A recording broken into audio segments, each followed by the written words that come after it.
Hey everyone, welcome to GraphQL World. My name is Vince Ning, and today here we have Sibelius Seraphini, who will be introducing his project called Create-GraphQL.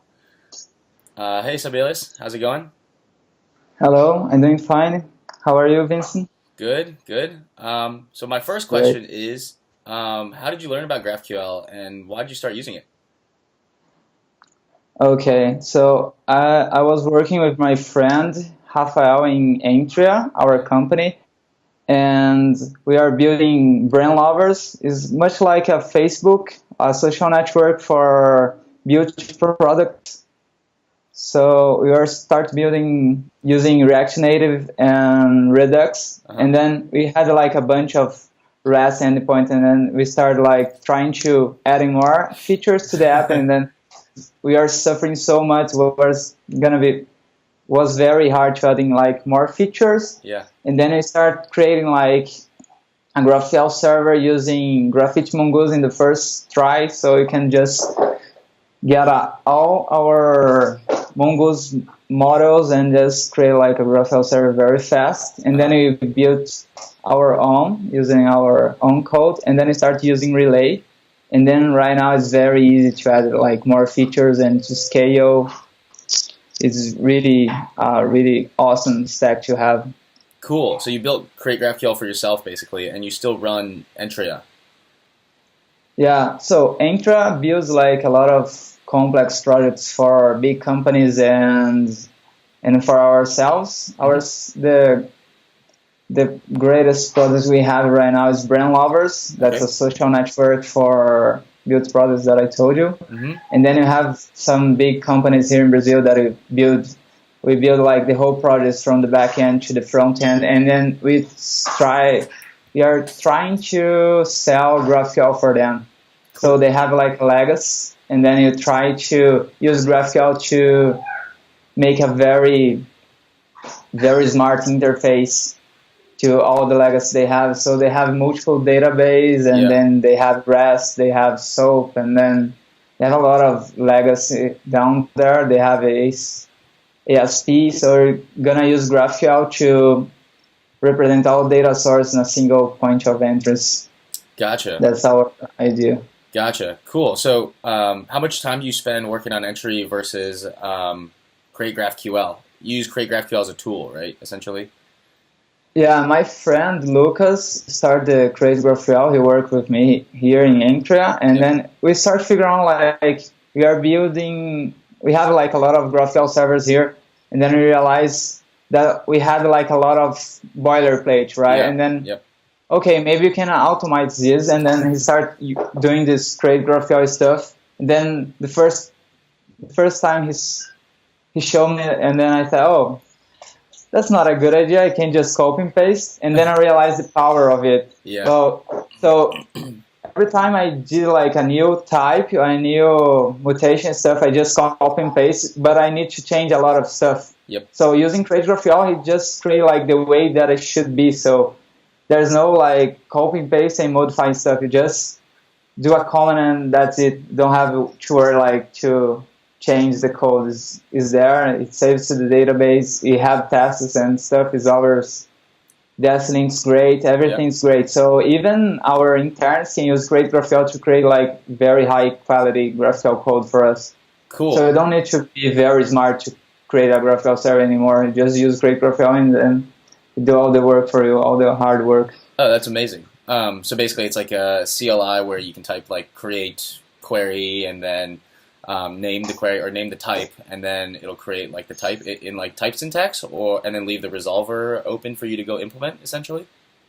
Okay, right now the results are only for Mongoose, but like it's time to planning to add like plugin-based implementation. So you're gonna have like a plugin for Mongoose, a plugin for Postgres, and then Right. plugin for SAP MySQL, and whatever. all the kind of data source. Yeah. And then this plugin is gonna get like all the files that you need, and it's gonna create like the types. It creates the resolvers for you. It's gonna create like the mutations and the connections, everything for you. Even the front end.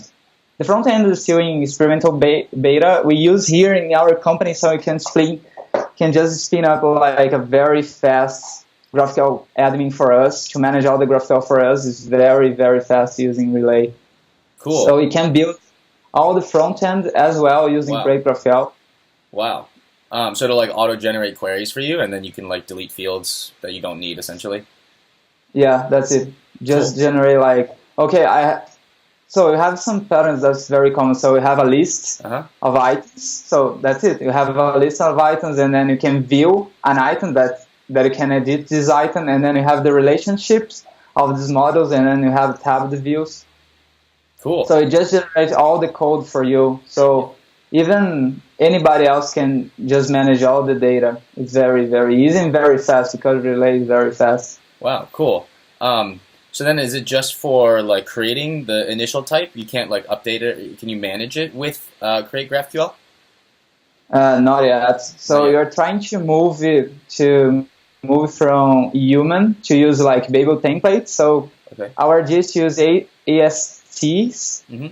to update like the files. So with AST, we can have like much more power in our hands, so we can just change some files like node interface in the Relay projects. Yep. We need to change by hand yet, but like the idea is to update like all these files using Babel templates, like much like a code mode and stuff. Yeah. I don't know if you heard about like code modes, but they are great. Cool, cool, interesting. So, and then right now, in terms of the like standardization of data, Create-GraphQL handles Mongoose, right? Yeah. And then, do you have plans for like Postgres and like MySQL and all these other databases? And when's that coming out? We'd love to use it, Oh. essentially. Okay. Yeah. Yeah. So I'm working on the Oracle. Yeah. Oracle part of kind of plugin right now. I just implementing the first version. It's kind of slow right now. I just improving a little bit using batching and some kind of smart tricks that you can do, like using SQL. I don't know. We just need more time. We have so many projects here, and then we try to hire more people. But I don't know. People are still afraid of this kind of bleeding edge technology here in Brazil, so it's hard to find like very good devs Yeah. to do this stuff. Yeah. So basically, we hired some people, and we have to teach them almost everything because Right, it's so really? new, this tech. Gotcha. In terms of what, like GraphQL and Relay, or just like Yeah, I think in terms of, I don't know, React Native, GraphQL, Relay, and everything, the whole stuff. stack? Yeah, 6 and 7. I don't know. In Brazil, it's kind of hard, yeah. Maybe Got it. in San Francisco, everybody knows everything already, right? It's still growing. It's not as it's big. It's probably bigger than most places, but in terms of like GraphQL adoption, but it's definitely still not at the place where I think it can be at the full scale. Because you know how prevalent REST is. Everyone knows what REST APIs are, and I think GraphQL can be the same, if not better, because the technology itself is fundamentally, on principle-wise, like better, and for various like client apps and things like that. Also, you mentioned that you guys were like a Ruby shop before, and then moved over to using Create-GraphQL. So does that generate like Ruby, the Ruby GraphQL types, or No, is it? it wasn't Ruby. It was Graphite Mongoose. Oh, okay, cool. It's similar to GraphQL Compose. Okay, That does almost the same. And then we realized that the best way to be like flexible is to generate code. got it. So we have a lot of code, but like we understand the code. It is a lot of code, Yeah. a lot of boilerplate. So the benefits of coding generates is you can easily like change it. Cool. So if I need to change one resolve, it's easy. I just generate using Create-GraphQL and just change one resolver. Gotcha. Using like these frameworks, that's kind of work like Mesh is very hard to Got change it. just one resolve. Got it. And would you say like do you encourage everyone in your company to use Create-GraphQL? And like, do you continue to do you want people like all over the world to use Create-GraphQL and have it implemented for different languages of the spec? Yeah, I hope so. I hope CreateGraphQL can help like build all this boilerplate for Yeah. everybody else. So we have some friends and some people trying to use CreateGraphQL. Yeah. The only problem is like it only works for Mongoose right now. So Gotcha. some people are trying to use Postgres and MySQL, and then we are trying to change as fast as possible to plugin architecture so you can scale very fast. It's gonna be like much like Babel. Yeah. So you're gonna install like two kind of plugins. I wanna use Mongoose and Postgres, Yep. and then I can have like each template is gonna be a plugin as well. Okay. So you can have like a type template, and then you can have a type for relay template because relay has some specific data like global ID and node interface. Yeah. And then you have like that. Yeah. So for front end, it's gonna be much necessary for the plugins basis. So our company is using Material UI for the front end and the React web. Okay. So if another company wants to use Bootstrap, Yep. so we need like plugins and stuff Got it. to make it very possible. Cool. Cool. And I think even yeah. Go ahead. I think CreateGraphQL could help like scaffold. Mm-hmm. We can, I don't know, some people type the schema and then CreateGraphQL, I don't know, just generate a scaffold type, something like this. Yeah, absolutely. Instead of going scaffold and type one by one, you can just write down what you want. Yeah, I think that'd be really and cool. have a client for that. That'd be really cool to have like a CLI for it. I know a lot of people, we have some people who are building like CMS platforms on top of it, and being able to programmatically make calls to create your schema. And a lot of people as programmers like to work in the terminal. I think Create-GraphQL could work really well there. So that's something we could talk about later. Great. Yeah. So you also mentioned you had a demo, right? Would you like to screen share and then let's show go us to what the Create-GraphQL looks like? Okay, let's see gonna share here. Okay. Can you see my screen? It's loading. Okay. Cool. I can see it. Okay, so here I have a challenge here. It's very simple. A GraphQL server, very simple. And I have three models here. I have post and a user. Yep. It's very simple. User is already on the GraphQL, so you have a user type here. Mm-hmm. It's very simple. Not much. And then you have post. So I just described the post using Mongoose here, and then I want to create GraphQL to generate the type for it, and then the loader. The loader is like the resolvers, a group of resolvers. Got it. And then the loader, the connection, and also the mutations. And so let's see on the terminal. So here I'm gonna run the server. Mm-hmm. And then let's see, where's my, let's here. Okay, and then I can query all the users here. I don't know what's going on. Okay, let's generate the posts. So have the Create-GraphQL is a class.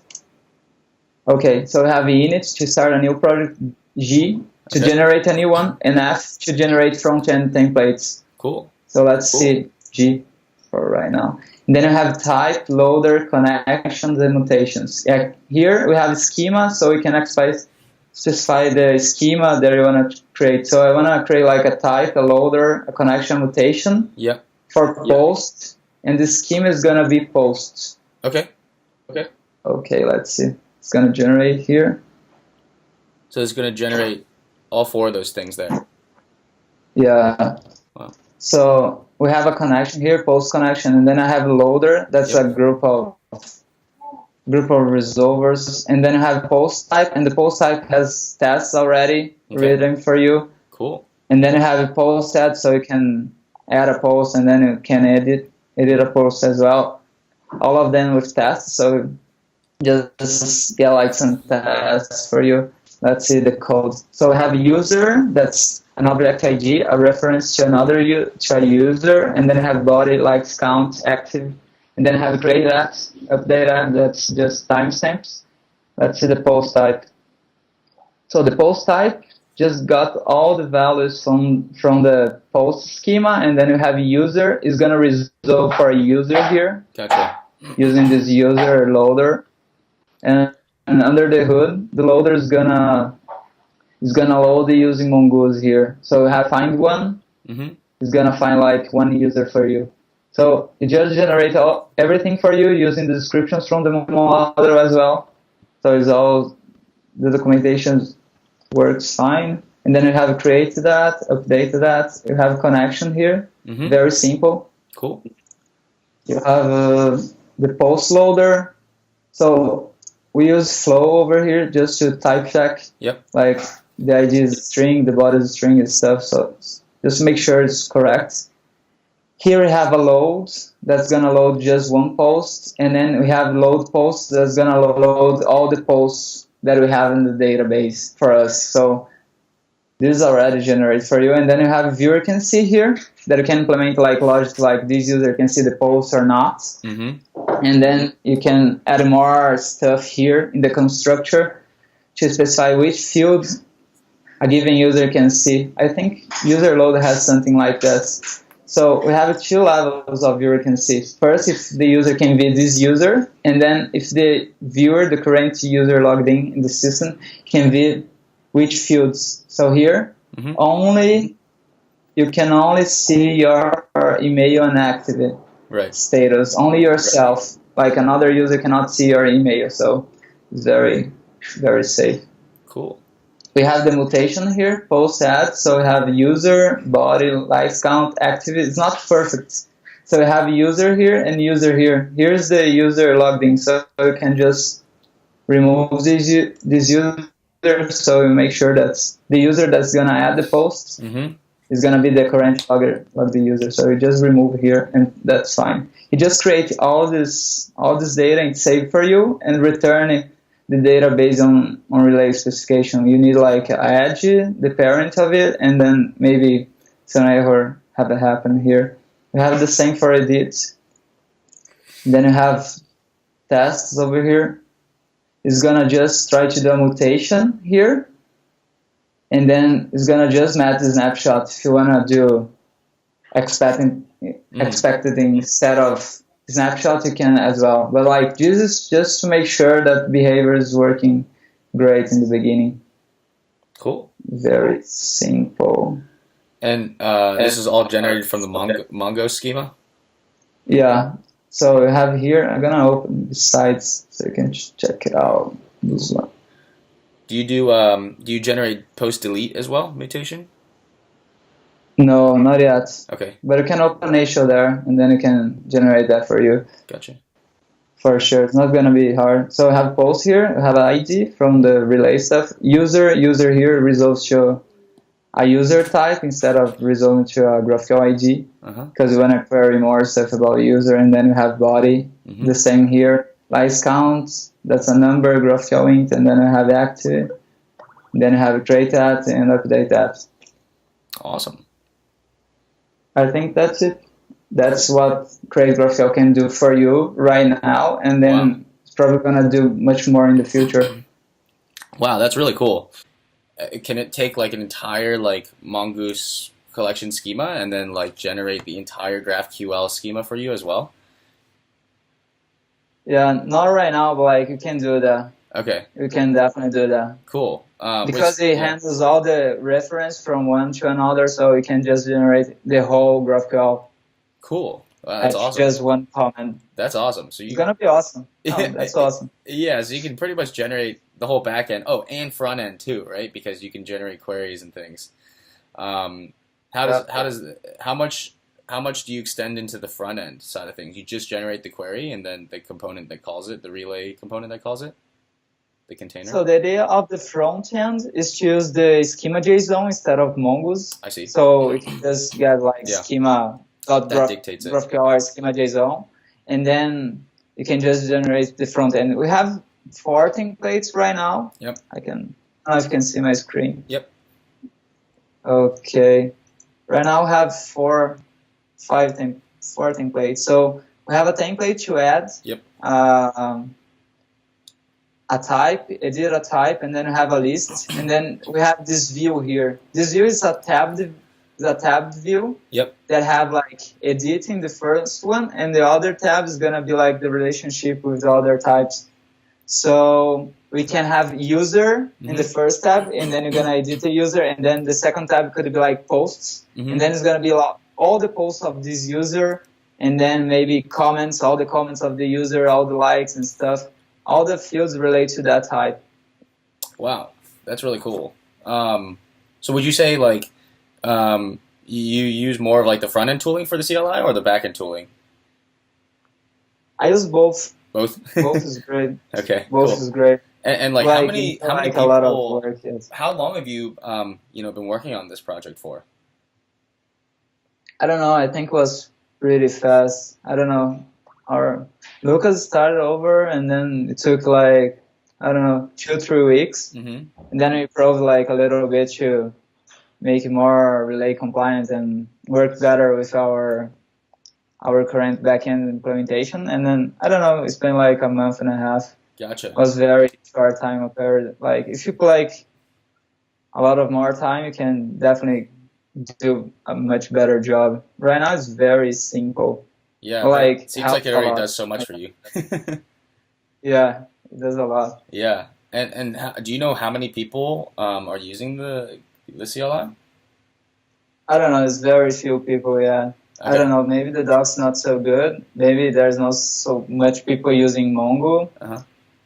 I don't know. Maybe there's few people using GraphQL yet. So there's a lot of constraint here. Yeah. So I wrote like a post for learning React Native. There's like a lot of recommends and stuff. And then I wrote like a post for GraphQL. Has much less recommends than React Native. So people are going to React Native much more than GraphQL. Yeah. Because the problem, like in our company here in Intra, everybody's a full stack. So every engineer should do like all the back end and front end and web and stuff. You should like do everything. Yeah. Because we think like the better person to do the front end for a back end is the person who did the back end. Right. So if I add like the post adds mutation, I'm the best to create like the same in the front end. Yeah. So a lot of things just working like just front end engineers and back end engineers, and then they have to talk to each other. So this slow down communication, always slow down the team. Yeah. So usually we just the people who work on the front end do the back end as well. So and then other people just do code review. Yep. So we make sure that it doesn't do something bad. Cool. Like we do this full stack stuff and work great. We can move like much faster. All the knowledge share it with all the engineers. So we have a lot of repos. Yeah. And then we're trying to figure out if we're gonna move to mono repo approach or not. But like we're gonna wait a little bit. That's really sweet. And how big are your teams when you work on these projects? Okay, right now we have like 4 devs. Yeah. Right now it's a very small team, but like we wanna double this thing to 8 or 10 people because we have so many projects right now, and then even with CreateGraphQL, you need more people. Yeah, absolutely. Sounds like it's a great project to pursue. And then how do you like with 4 people? How do you manage like your schema? How do you do schema management across your team? Okay, right now we store the schema on the server and copy the schema to the front end and from the app. We do something like this. It's not like smart to have to copy paste, but like we make sure, as we are not using like monorepo approach, we make sure like the branch has the exact schema to run the code, because sometimes we have some break chance from one branch or another if we haven't released the app.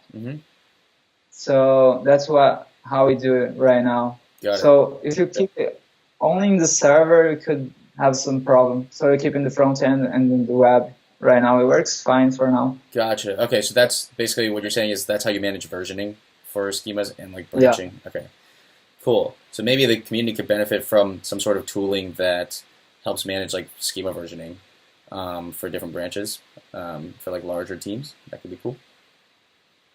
I think this one could be cool. So another thing that we start working on is kind of a GraphQL server for a GraphQL schema. It's kind of the introspection part, but like adding relay stuff. So we can do like kind of scaffold and graphical stuff. Yeah. Instead of using Redux. I don't know if you guys are using Redux and other stuff. I'd like to use Relay to build these consoles and stuff. Cool. Yeah, we use Apollo, so I guess it comes with Redux for free as a caching store. But yeah, Apollo's been pretty good. Have you tried out Apollo before? Not yet.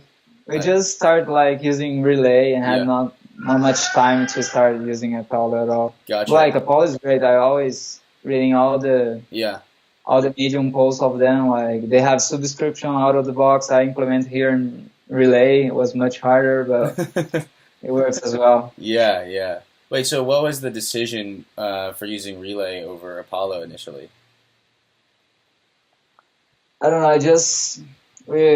I and my friend Rafa, we are trying to find like a solution for REST and Redux and stuff, and then we saw GraphQL. Yeah. And then when you saw the GraphQL video, Relay was in the video as well, and then okay, let's use Relay as well. Got it. And then later on we figured out like, oh, we have Apollo as well. So we had a lot of change in our code using Relay, and then okay, maybe we can try Apollo in next project or something like that. Yeah.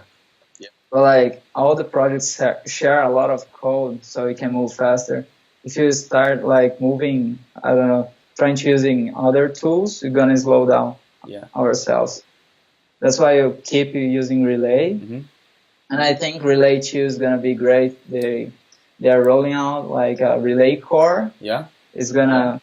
Yeah, I think it's gonna be great Relay 2 because they're gonna have like Relay core and then React Relay. Yeah. So I hope Relay core could be used for, I don't know, other front-end tools like Angular or Vue or other Vue interface. Cool. Do you know when Relay 2 is coming out? Do you have any idea? Nobody does. Yeah. I've been asking around too. Haven't gotten a good answer on that. But yeah, that sounds great. And then I guess like, what's the next step for Create-GraphQL? What's the next big feature? The next big feature is gonna be the plugin-based stuff. Okay. Plugin-based architecture. After that, we can move much faster because every plugin is gonna be very, very small. Yep. And then it can scale more. Awesome. That's it. I think plugin stuff. Based on Babel. Is gonna be the thing that's gonna make you like Create-GraphQL great, awesome, usable for everybody else. Yeah, I'm gonna definitely check it out and start using it myself. I should try. Yeah, I will. Well, thanks, Sibelius, for hopping on the show. That's all the questions that I had. Did you have any questions for me? I don't know. I didn't think about it. That's okay. How is that? How's Scaffold? Okay, so how is Scaffold's going on? It's doing great. Yeah, it's pretty good actually. I mean, like we have like several thousand apps on the platform, and what's cool is like we get to see all sorts of people build different apps of different sizes for different use cases, and you know, one thing that kind of inspired us to start this show was because like we saw all the cool potential for GraphQL that, you know, from being in our perspective, we were able to see and get excited about, but no one else was able to. So we wanted to be more transparent and kind of like open the communication channel, you know, open our thoughts back up to the world of, you know, GraphQL, and people who are using it or are new to it to see like what kind of projects are being built on it.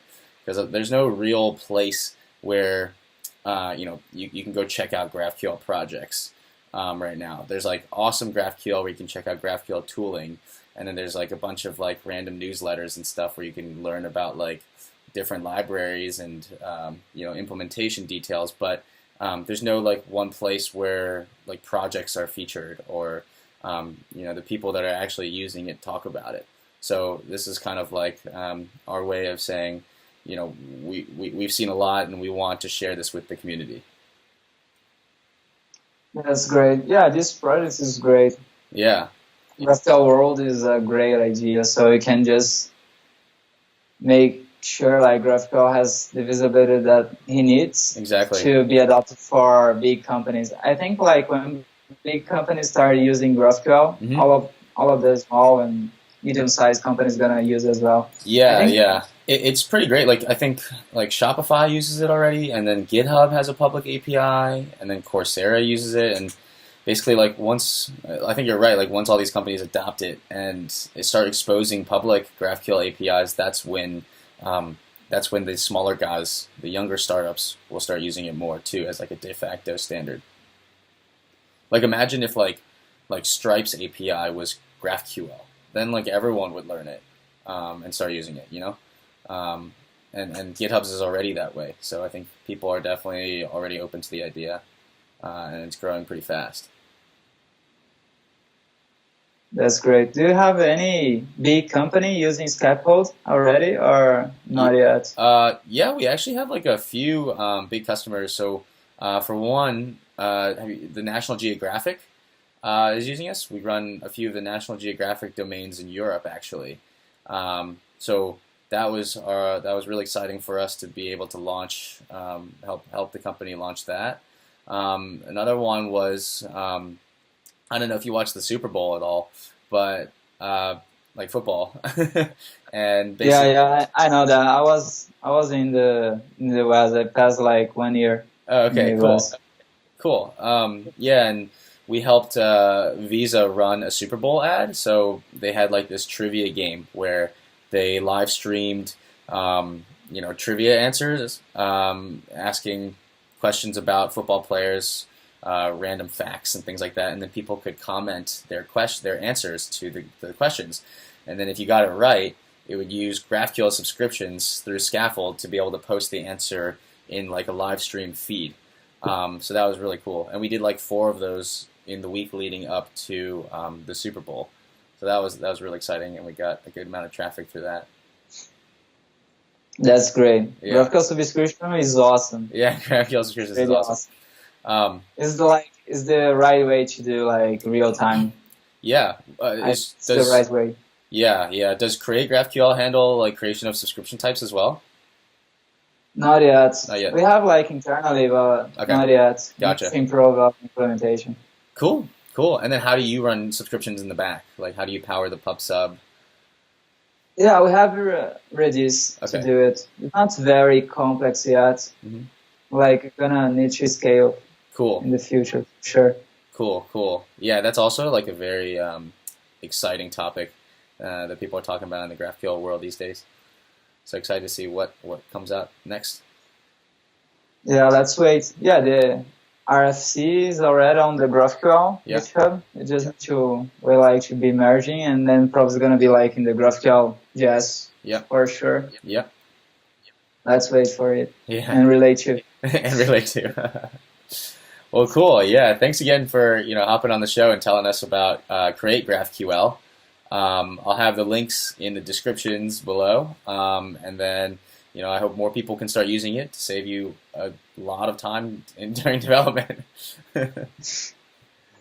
That'll be great. Yeah, awesome. Thanks a lot, Sibelius. Thanks, Vincent. See ya.